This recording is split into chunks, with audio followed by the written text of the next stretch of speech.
जय नमः श्री सरस्वती नमः।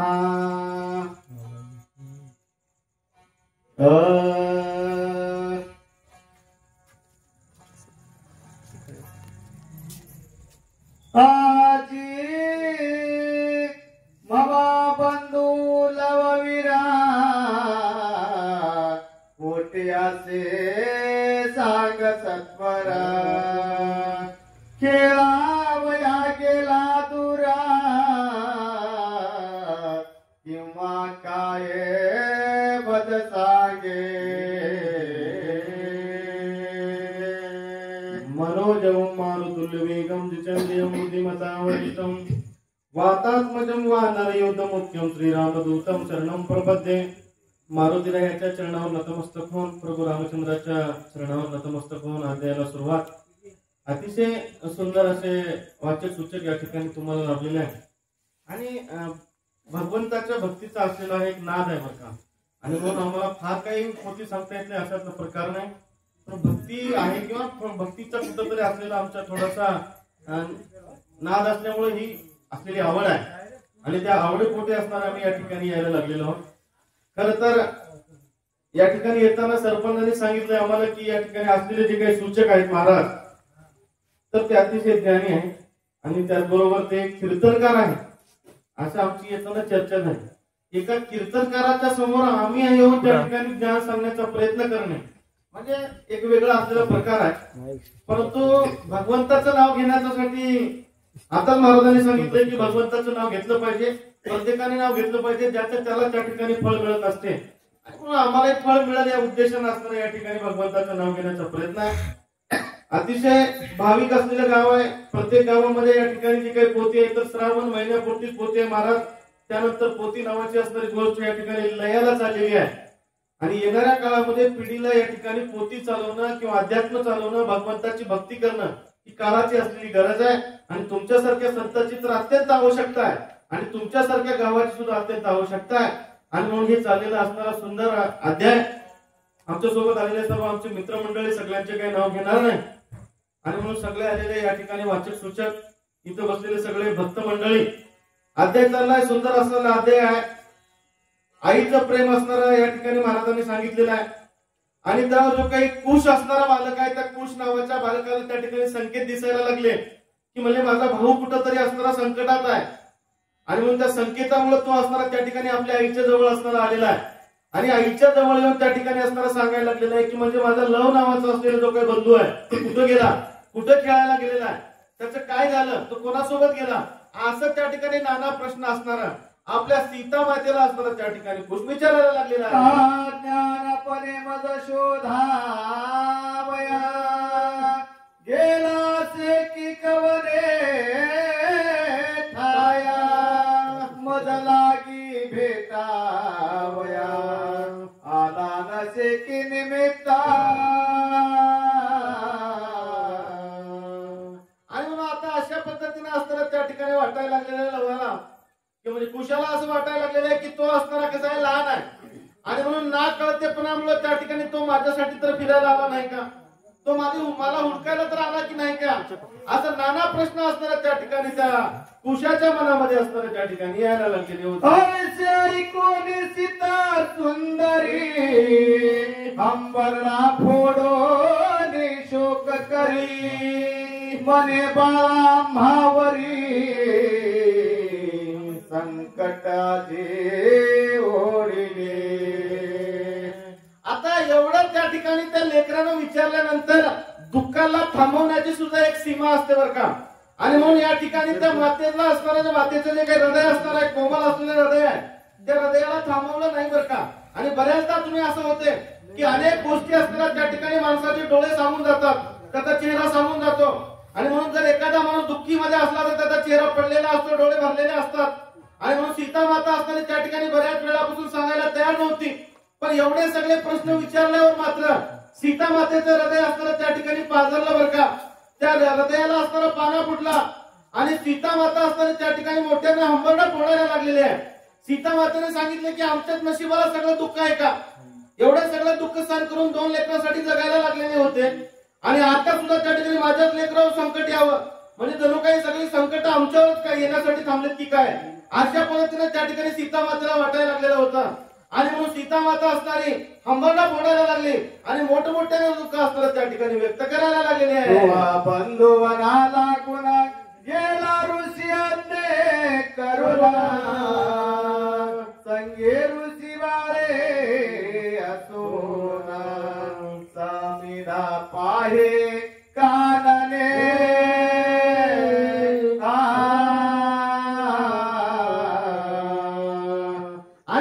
सीता माता असताना त्या ठिकाणी सांगायला लागली की मला ऋषी मुनीच्या आज्ञेनुसार त्या ठिकाणी वाल्मिक ऋषीने सांगितलं होतं की मी असताना कुठे चाललेला आहे, पाताळामध्ये असताना मी जाणार आहे आणि माझं जे काही उपवन आहे त्या उपवनाचं जे काही रक्षण करायची जबाबदारी आहे ती असताना त्या ठिकाणी कोणाला दिली होती, लव नावाच्या असताना त्या मुलाला दिलेली होती. आणि ऋषी मुनीच्या सांगण्यामुळे असताना तो त्या ठिकाणी गेला आणि जाताना कोण होता तर त्या असणाऱ्या ऋषी मुनीची असणारी सगळी लेकरं होती बरं का.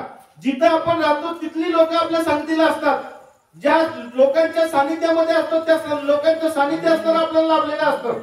हा खरं तर हे दोन्ही लेकरं असणारे कोणाचे आहेत, एका राजाचे आहेत, सूर्यवंशातल्या कुळातल्या सगळ्यात मोठ्या पराक्रमी असणाऱ्या राजाची मुलं असणारे आहेत. पण त्यांना साथ कोणाची मिळाली, सानिध्य कोणाचं मिळालं तर ऋषी मुनीचं असणारं सानिध्य मिळालं. प्रारब्धामध्ये असलेल्या काही गोष्टी त्या ठिकाणी चुकत नसतात आणि म्हणून त्या ठिकाणी देवाधिकार सुद्धा प्रारब्धाला समोर जावं लागतं.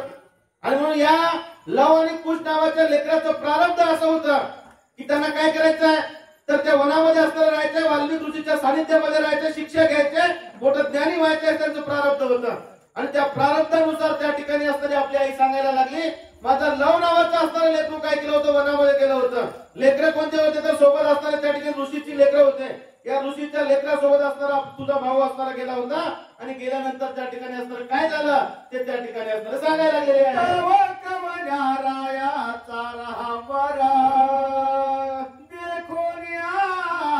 परम सुंदर भरिता मस्तकी देखिले पत्रा देवाचिले बालके. आणि म्हणून त्या ठिकाणी असणारी ती सीता माता असताना सांगायला लागली की मला कोणता राजा आहे काय माहित नाही, सीता मातेला आतापर्यंत त्या ठिकाणी काही नाही माहित नाही बरं का. आता सीता मातेला माहित नाही असं होऊ शकणार नाही, ती जगाची जननी असणारी आहे. परंतु प्रभू रामचंद्राने त्या ठिकाणी काय केलेलं आहे तर प्रभू रामचंद्राने त्या ठिकाणी माणसाचं आदर्श जीवन कसं असतं दाखवण्यासाठी मानव जीवनामध्ये असताना त्या ठिकाणी काय केलं पाहिजे ते भगवंताने त्या ठिकाणी केलेलं आहे बरं का. आणि म्हणून सीता माता असणारी जगत जननी असणारी आहे, जगाची माता असणारी आहे.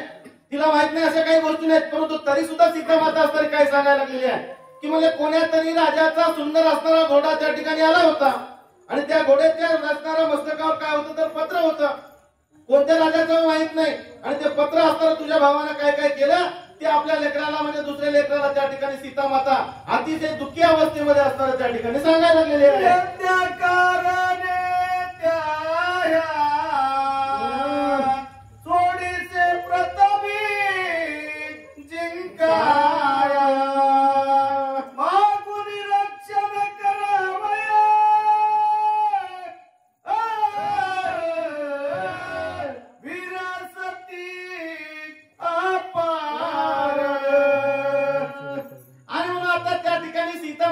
सांगायला लागली माईचं काय काम आहे.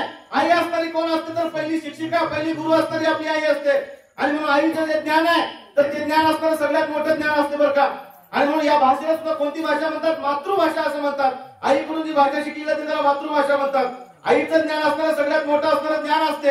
आणि म्हणून आई सांगायला लागली की बाळा कोण्या तरी एका राजाने काय केलेलं आहे तो घोडा असणारा सोडलेला आहे आणि तो घोडा काय करायचा आहे या जगतामध्ये पृथ्वी तलावाला असलेल्या सगळ्या राजाला जिंकायचा आहे. आणि सगळ्या राजाला जिंकल्यानंतर दिग्विजय व्हायचा आहे. दिग्विजय म्हणजे या दिशेवर असताना विजय मिळवायचा आहे. आणि दिशेवर विजय मिळवल्यानंतर काय करायचं आहे एक अश्वमेध नावाचा यज्ञ असताना त्या ठिकाणी करायचा आहे. आणि त्या यज्ञाची पूर्तता कशी होते तर विजयाने त्या ठिकाणी होते. आणि म्हणून तो घोडा असताना कोणत्या राजाने सोडलाय आणि तुझ्या भावाकडे असताना आलाय. ती सगळी कथा असताना त्या ठिकाणी त्या कुशाला असणारा आहे असणारी सांगायला लागलेली आहे. कोणी धरले याते येणे करावे युद्धाते दातरे शरणा रक्षा दे यावे से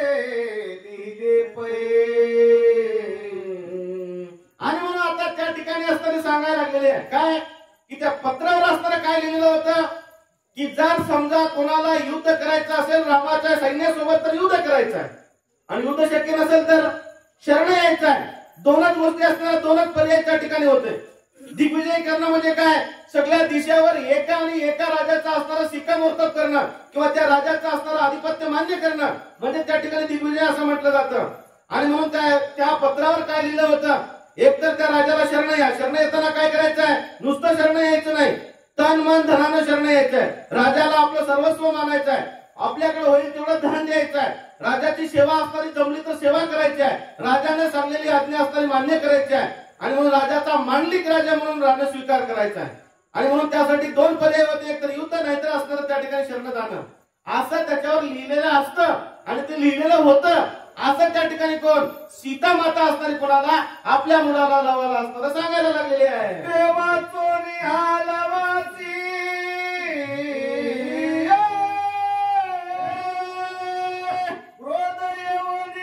मानसी अश्व बांधिला करदळेसी तव रक्षक पातले. आणि म्हणून आता त्या ठिकाणी असणारं सांगायला लागलेले की तो जो काही असणारा अश्व आहे तो असणारा घोडा आहे तर तो घोडा असणारा त्या ठिकाणी काय केलेला होता बांधलेला होता आणि तो घोडा बांधल्यामुळे असणारा काय झालं जे काही असणारे पाठीमागे रक्षक होते ते रक्षक असणारे त्या रक्षकांना असणारा राग आलेला आहे आणि रक्षकांना राग आल्यामुळे त्या ठिकाणी असणारा काय करायला लागलेलं आहे दयासी युद्ध करून जय पावला लव जाना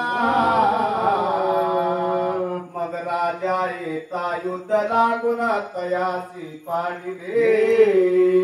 आणि मला आता सीता माता असणारी सांगायला लागली की म्हणजे लव असणारा त्या ठिकाणी काय आहे पहिल्यांदा जे काही रक्षक होते त्या रक्षकाचा त्या ठिकाणी तुझ्या भावानं असणारा पराभव केलेला आहे. आणि म्हणून ही लेकरं तरी कोणाची होती प्रभू रामचंद्राची असणारी लेकरं होती बरं का. आणि म्हणून त्या ठिकाणी असताना आपल्या जे काही रक्तामध्ये असलेले जे काही गुण असतात ते कधी चुकणारे नसतात बरं का. आणि म्हणून वडिलाकडे असलेले गुण सगळे ते सगळे आपल्या लेकराकडे येतात ही निश्चित असलेली गोष्ट आहे. राम असणारा त्या ठिकाणी काय आहे धनुर्धर असलेल्या क्षत्रिय कुळामधला सगळ्यात वीर असणारा शूर असणारा राजा आहे. त्याचे लेकर तेवढेच शूर आणि वीर असणारे आहेत. आणि म्हणून तुझ्या भावाने काय केलं तिथं आलेल्या रक्षकांना त्या ठिकाणी असणारं मारलं परंतु त्या ठिकाणी त्याच्यानंतर तो जो काही राजा आहे तो राजा असणारा त्या ठिकाणी आला आणि राजानं मात्र तुझ्या भावाला पाडलं. असं त्या ठिकाणी सीता माता असणारी आपल्या त्या मुलाला असणारं सांगायला लागलेले राजे मूर्छे सावरून युद्ध केले अति दारुणा शेवटीला वासे बिंदुना पाडिले आता समरंगणी. आणि म्हणून आता त्या ठिकाणी असणारे सांगायला लागलेले की म्हणजे आता त्या ठिकाणी लवाने काय केलं मोठं असणारं युद्ध केलं आणि युद्ध केल्यानंतर त्या ठिकाणी काय पराक्रम केला आणि परंतु सगळ्या सैन्याला हरवलं. राजा त्या ठिकाणी पुन्हा आला आणि राजाने सुद्धा त्या ठिकाणी नाना प्रयत्न करून त्या लवाला असणारं काय केलेलं आहे बेशुद्ध पाडलेलं आहे किंवा पराजित केलेला आहे. असं त्या ठिकाणी सीता माता असणारी आपल्या मुलाला असणारं सांगण्याचा प्रयत्न करायला लागलेले आहे. रतावरी लावीसी नेती लवासी नेती आपुल्या घरी ऐसे मजसी ऋषी कुमारी येवनिया निवेदिले. आणि म्हणून सीता माता असताना त्या ठिकाणी काय सांगायला लागली की म्हणजे आता लवाला काय करायला लागलं की त्या राजाने असणारा कोण राजा आहे सीता मातेला माहित नाही बरं का. आणि म्हणून त्या ठिकाणी सीता माता असणारी अनभिज्ञ आहे. त्या सीता मातेला अजून तरी माहित नाही की ते सैन्य असणारं रामाचं सैन्य आहे म्हणून. आणि मग सीता माता सांगायला लागली लवाला त्या काय केलं रथावर बांधलं आणि लवाला कुठे न्यायला लागले तर त्या राजाच्या घरला असणारं त्या ठिकाणी न्यायला लागलेले. आणि कोण सांगितलंय त्या ऋषीमुनींच्या असणारे जे काही लेकरं लहान लहान खेळायला लागलेले होते त्या लेकरांनी सांगितलेलं आहे आणि त्याच्यामुळे असताना मला दुःख व्हायला लागलेलं आहे. असं त्या ठिकाणी सीता माता असणारी आपल्या मुलाला सांगायला लागलेली आहे.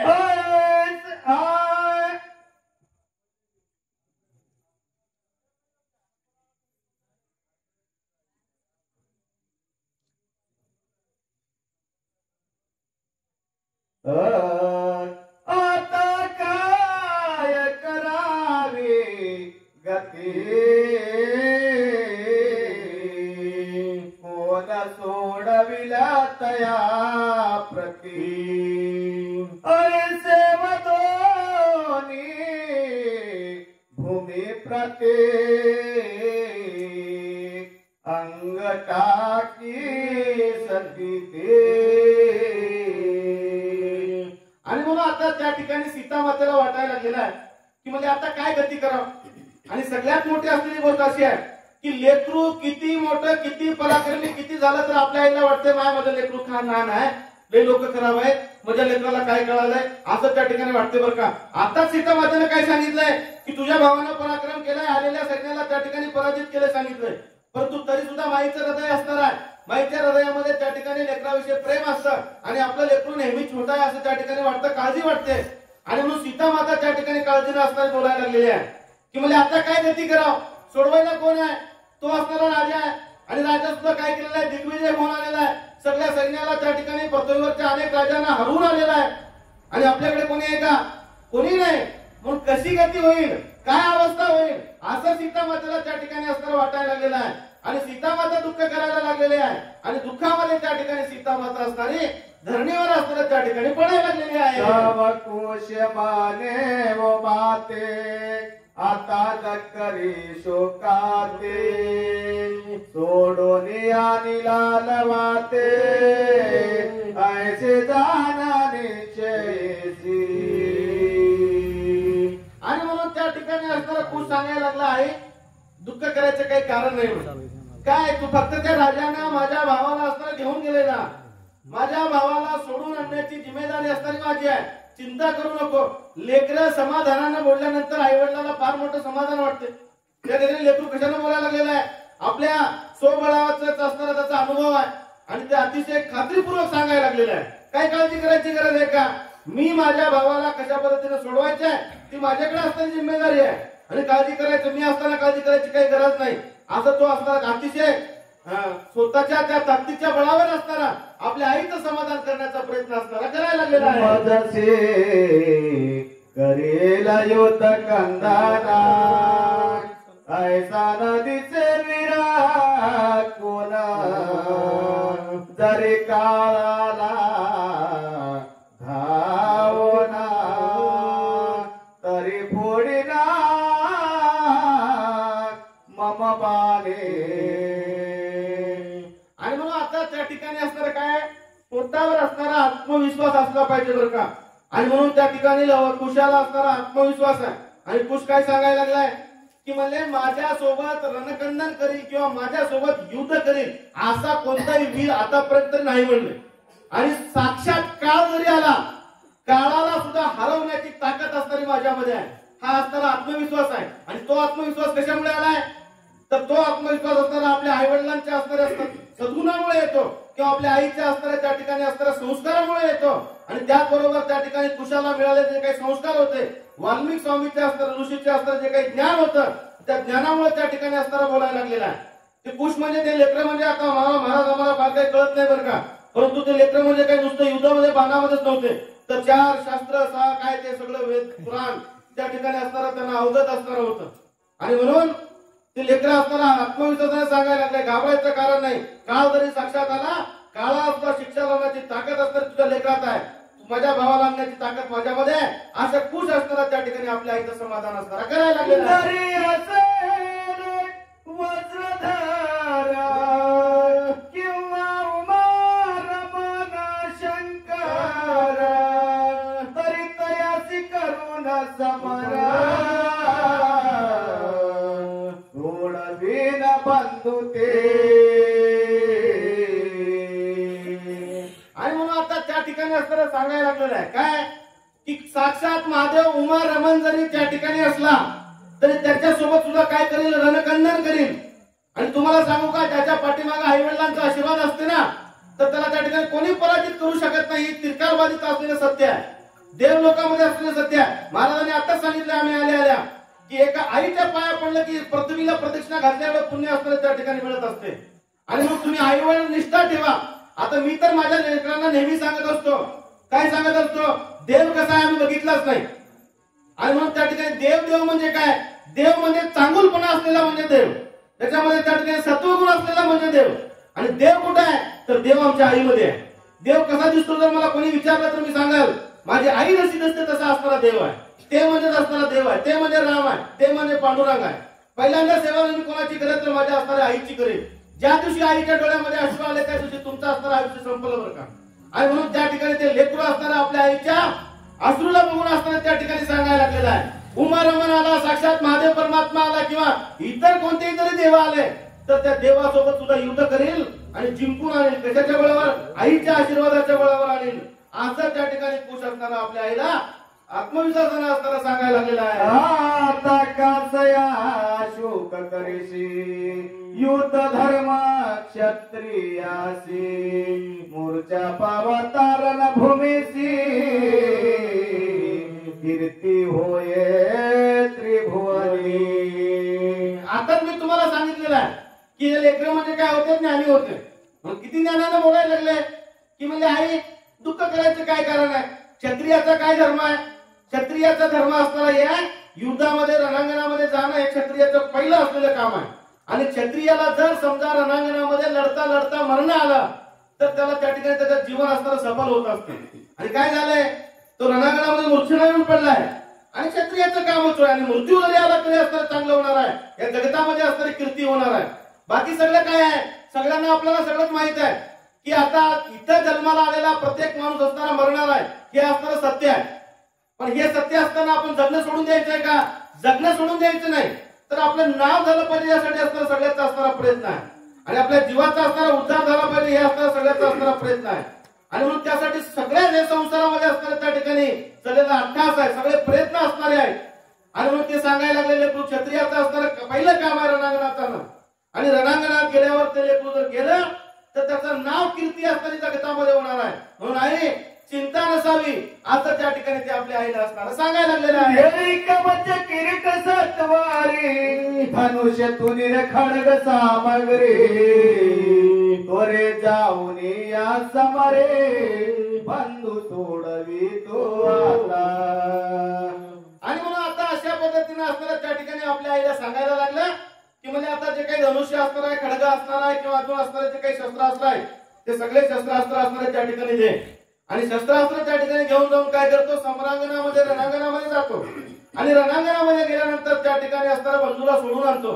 आणि तुम्हाला सांगू का, ज्याचा पाठीराखा असणारा भक्कम असतो ना त्याचा पराजय बी होत नाही. हे बी तेवढं सत्य असणार आहे. या कलियुगामध्ये ते तर असणारा सत्ययुग असणारं होतं, त्या ठिकाणी रामाचा असणारं युग होतं, त्या ठिकाणी तर शक्यच नाही. पण या युगात सुद्धा कलियुगामध्ये सुद्धा ज्याचा भाऊ खंबीर आहे, त्याचा पाठीराखा असणारा खंबीर आहे, त्याला इतराची कोणाची नजर वाईट नजराची सुद्धा शक्यता नाही आणि त्याचा कधी पराजय होत नाही. हेही तेवढंच असणारं सत्य आहे.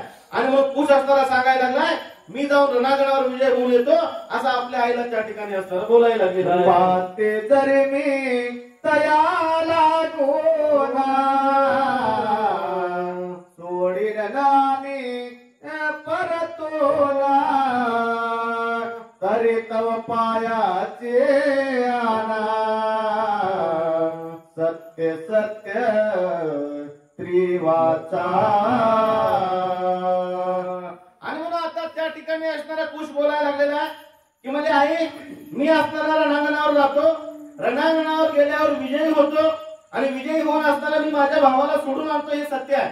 आणि काय शपथ घ्यायला लागला? तुझ्या पायाची असणारी शपथ आहे. म्हणजे तुझ्या पायाची शपथ घेऊन सांगतो की रणांगणावर गेल्यानंतर त्या ठिकाणी असणारा विजय झाल्याशिवाय येईल असं सांगायला लागलेला आहे. आता महाराजांनी सांगितलंय सगळे तीर्थस्थान एकीकडे आणि आईचे पाय असणारे एकीकडे. आणि ते लेकरू असणारे आपल्या आईच्या पायाची शपथ घेऊन भावाला सोडवण्याची असणारी प्रतिज्ञा त्या ठिकाणी करायला. कोणी कुश वचना सीतेची धीराला पूर्णा मगायुधे तयासी देऊना मने सर्वदा जय सो. आणि मग आता त्या ठिकाणी असणाऱ्या सीता मातेला असणारा आपल्या लेकराचं बोलणं ऐकल्यानंतर मनामध्ये असणारा धीर आला बरं का.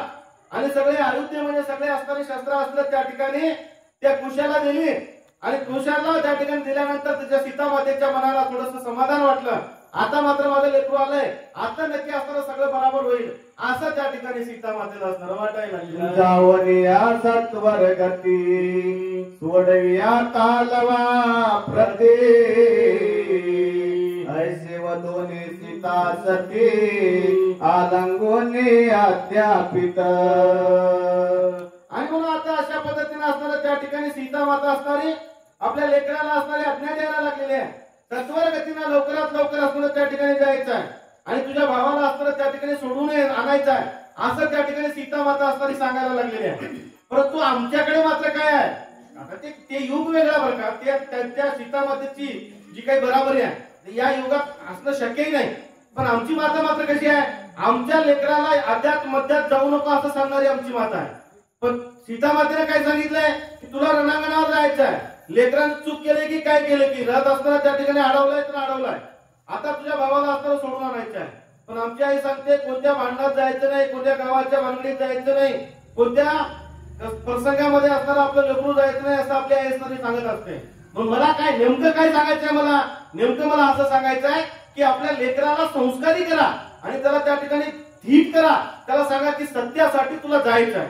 जिथं जिथं सत्य असतं सत्यासाठी तुला उभा टाकायचा आहे, युद्ध करायचं आहे, प्रसंगी विरोध करायचा आहे, ते सांगणारी त्या ठिकाणी माता असली पाहिजे बरं का. आणि मग सीता माता असताना त्या ठिकाणी आपल्या लेकराला सगळं सांगितले आल्यावर काय युद्ध असते, कशासाठी युद्ध असते, युद्ध कशाला म्हणतात, विजय कसा होतो हे सगळं सांगून असताना सांगायला लागली. जा विजयी हो, भावाला घेऊन ये असं सीता माता असणारी सांगायला लागलेली आहे. उसे कवच किरीट घालून हाती घेतले धनुष्य बाण तैसेची खड्ग घेऊन तू निराश कंदी बांधिला.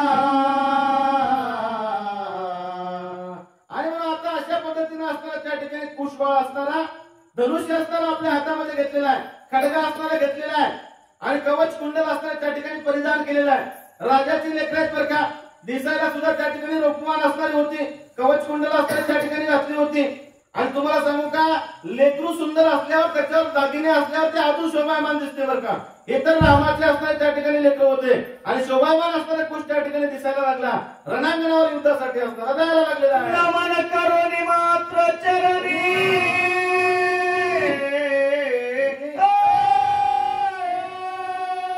वेग गेला रंगणी तव तयासी अवलोकुने म्हणती काळ दिसतो. आणि म्हणून आता त्या ठिकाणी कुश असणारा एवढं बोलल्यावर तो असणारा रागामध्ये गेला का, राग असणारा त्या ठिकाणी काही कामाचा नसतो. जाताना कुशानं आपल्या आईचं असणारं दर्शन घेतलं, आईचा असणारा पुन्हा एकदा आशीर्वाद घेतला. खरं तर वास्तविकता ही आहे की तुमचं लेकरू कसं का असेल ना, आईचा आशीर्वाद नेहमी असणाऱ्या लेकराच्या पाठीमागत असतो बरं का. पण तरी सुद्धा त्या ठिकाणी काही नियम असणारे घातलेले असतात. आणि म्हणून कुश असताना रणांगणावर जाताना आपल्या आईचा आशीर्वाद घेतला, रणांगणावर गेला. रणांगणावर गेल्यावर चेहऱ्यावर त्या ठिकाणी सगळं काही दिसते. मी आताच तुम्हाला बोलता बोलता म्हणालो होतो. आणि कुशाला बघितल्या समोरच्या सैन्याला असं वाटायला लागलंय की आता आपलं काही खरं नाही, कर्दंत काळ आलाय की काय आपला, असं त्या ठिकाणी वाटायला लागलेलं आहे. आता आपण हारणार आहोत असं कुशाला नुसतं बघल्यावर वाटायला लागलेलं आहे. आणि म्हणून त्या ठिकाणी असणार काय करायला लवे देखता बंधूचे तात्काळ सोडिले मूर्छेची रताहुनी उडाला भूमीचे धनुष्यबाण हे ओलिया. आता त्या ठिकाणी असणारा कुश आलाय असं म्हटल्यावर इकडे लव सुद्धा त्या ठिकाणी असणारा रथावर होतं बरं का. रथावर त्या ठिकाणी बसलेलं होतं, मूर्छेवर पडलेलं होतं. बघला आता मात्र दादा आलाय, आता मात्र आम्ही कोणाला ऐकिना असं त्याला वाटायला लागलेलं आहे.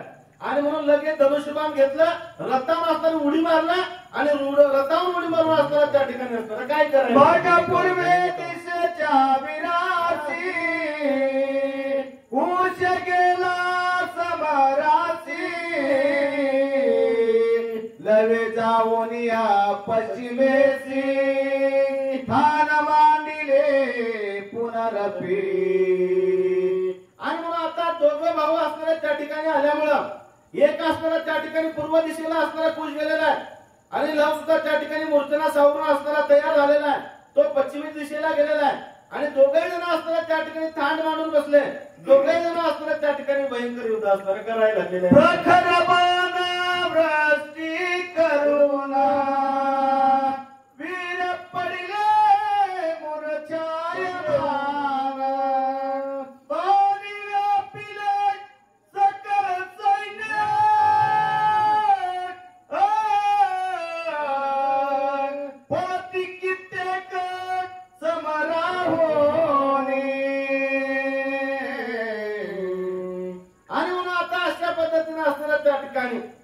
लेकरांना युद्ध कलेमध्ये प्रवीण असलेली लेकरं होते.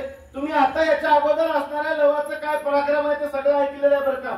आणि मग आता तर 2 लेकरं असताना त्या ठिकाणी आलेली होती आणि हे दोन्ही लेकरं असा काही पराक्रम करायला लागले.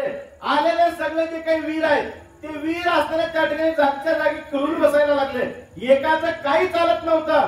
मोठं भयंकर युद्ध असताना त्या ठिकाणी व्हायला लागले. इकडे कुशावरी शत्रुघ्न रती बैसला धावना जवनीर कोणी तया लागोना धावतो दिसे रामा परे. आता इकडे असताना त्या ठिकाणी शत्रुघ्न असताना आलेला होता. सगळी जबाबदारी असणारी शत्रुघ्नाकडेच होती बरं का. आतापर्यंत असणारा शत्रुघ्नच त्या ठिकाणी असणारा हे जे काही घोडा आहे तो घोडा घेऊन येण्याची जबाबदारी शत्रुघ्नाकडे आहे. शत्रुघ्नाने बघितलं, कुशाकडे बघितलं, कुश असणारा त्या ठिकाणी आहे. कुशाकडे बघितल्या शत्रुघ्नाला वाटलं राम आलेत की काय असं त्या ठिकाणी वाटायला लागलेलं आहे. रामाची प्रतिकृती आहे की काय असं त्या ठिकाणी वाटायला लागलेलं आहे. आणि मग त्या ठिकाणी शत्रुघ्न असणारा काय विचार करायला मग विचारे तयासी तुही लवा सारखा दिससे काय नाम तव पित्यासी कोण माता प्रसवली तुझा. आणि म्हणून आता त्या ठिकाणी असणाऱ्या कुशाला सांगा विचारायला लागलेला आहे की म्हणजे आता तू सुद्धा कोणासारखा दिसायला लागलास. त्या लव बाळासारखा असणारा तू सुद्धा त्या ठिकाणी दिसायला लागलेला आहेस. आणि तुझा बाप असणारा तुझे वडील असणारे कोण आहेत.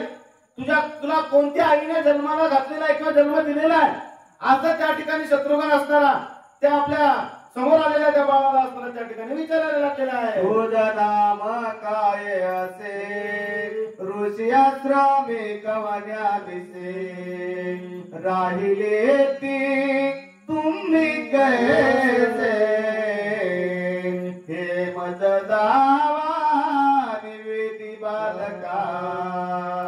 आणि मला आता त्या ठिकाणी असणारं सांगायला लागलं विचारायला लागलं शत्रुघ्न असणारा की म्हणजे आता तुम्ही कोण्या देशाच्या कुठून आलेला आणि या ऋषी मुनीच्या आश्रमामध्ये असताना त्या ठिकाणी कसं काय राहायला लागलेला हे सगळं जे काही आहे त्याचं निवेदन करा, त्याचं वर्णन करा, त्याला माहिती सांगा असं त्या ठिकाणी असणारा शत्रुघ्न त्या ठिकाणी विचारायला लागलेला आहे.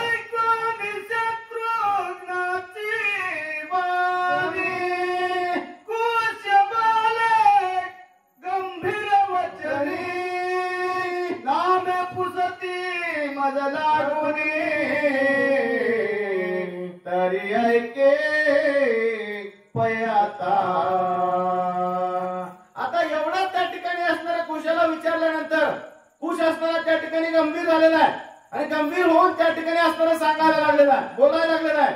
म्हणजे आता तुला माझी सगळी माहितीच पाहिजे ना तर सगळी असणारी माहिती सांगतो ऐका असं त्या ठिकाणी कुश असणारा शत्रुघ्नाला असणारा गंभीर होऊन अतिशय गंभीरपणे त्या ठिकाणी असणारा बोलायला लागलेला आहे. मद लागे उषा मनाते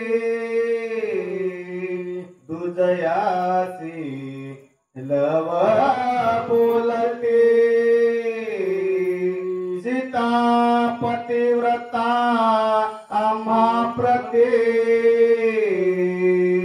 प्रसवली वाल्मिका आश्रमे. आणि म्हणून आता त्या ठिकाणी असताना ते कुश असताना सांगायला लागला मला काय म्हणतात कुश म्हणतात ते बाजूला असलेल्या काय ते लव असणार आहे आणि माझी जी काही आई आहे ते कोण आहे सती असणारी आहे. सती सीता सती असणारी ती माझी असणारी आई आहे आणि माझ्या आईने असताना त्या ठिकाणी काय केलेलं आहे तर आम्हाला जन्म दिलाय. कुठे जन्म दिलाय तर वाल्मिकाच्या आश्रमामध्ये असताना त्या ठिकाणी आम्हाला जन्म दिलाय असं त्या ठिकाणी ओळख सांगायला लागले. ओळख सांगताना कुशाने आवर्जून सांगितलंय की माझी आई काय आहे सती आहे. या जगतामध्ये असणाऱ्या ज्या काही सती पतिव्रते असणार आहेत त्याच्यामध्ये असणारी सीता नावाची असणारी सती आहे आणि त्या सीता नावाच्या सतीच्या असणारे आम्ही पुत्र असं त्या ठिकाणी असणारा कुश आपल्या आईची ओळख त्या समोरच्या असणाऱ्या त्या शत्रुघ्नाला करून द्यायला लागले. सेवा करुणा आम्ही राहो आनंद घरा ऐकिले की नामा करना आता सागे मज लागे. आणि म्हणून आता अशा पद्धतीने असणारा त्या ठिकाणी सांगायला लागलेलं आहे की म्हणजे आता आम्ही काय आहोत ऋषीच्या आश्रमामध्ये अतिशय आनंदाने असणारा आमचं जीवनक्रम चालू आहे आणि मग आता ऐकलं का म्हणले तुमच्या कानानं आमचं जे काही नाव आहे ते नाव तुम्हाला समजलं का? आजचा त्या ठिकाणी कुश असणारा शत्रुघ्नाला त्या ठिकाणी असणारा बोलायला लागलेला आहे. तो कमल कुठला वीर का सोडिला राहावरा मजसी दिलदी सत्वर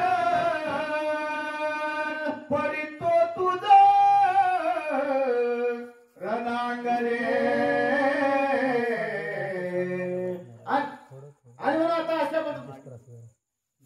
आणि म्हणून आता अशा पद्धतीने असताना त्या ठिकाणी काय सांगायला लागलेलं आहे की म्हणजे आता आमची ओळख असताना सांगितलेलं आहे. तू कोण आहेस, कुठला राजा आहेस किंवा कुठला असणारा वीर आहेस, तुझी ओळख सांग. असा त्या ठिकाणी असणारा कोण तो कुश नावाचा लेकरू असणारा शत्रुघ्नाला बोलायला लागलेला आहे. ऐसे ऐको अनिया वचन क्रोधावला वीर शत्रुघ्ना धनुष्य प्रति टंकारुण तीक्ष्ण बाण सुरिता.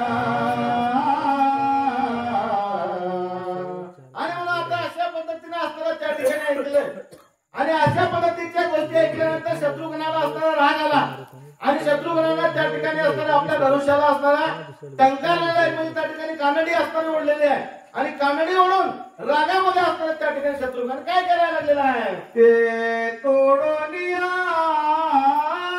कुशवीर हसोनी सोडी बाला प्रकरण तव शत्रुघ्ने तयावर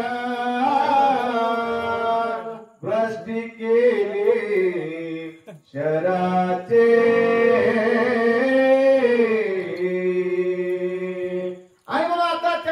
शत्रुघ्नाने असणारा बाण सोडला आणि शत्रुघ्नाच्या बाणाला उत्तर असणारा त्या ठिकाणी कुश असणारा द्यायला लागला आणि शत्रुघ्न त्या ठिकाणी युद्ध करताना कशा पद्धतीने करायला लागलेला आहे. शत्रुघ्नाच्या चेहऱ्यावर काही त्या ठिकाणी शिकन सुद्धा नाही. शत्रुघ्न असणारा बाण सोडताना कुशाच्या चेहऱ्यावर थोडीशी सुद्धा शिकन नाही आणि कुश असणारा त्या ठिकाणी हसत अजून बाणावर बाण त्या ठिकाणी सोडायला लागलेला आहे. बाप से बेटा सवय असं म्हणतात की नाही. आणि म्हणून तशाच पद्धतीने असणारा कुश होता बरं का.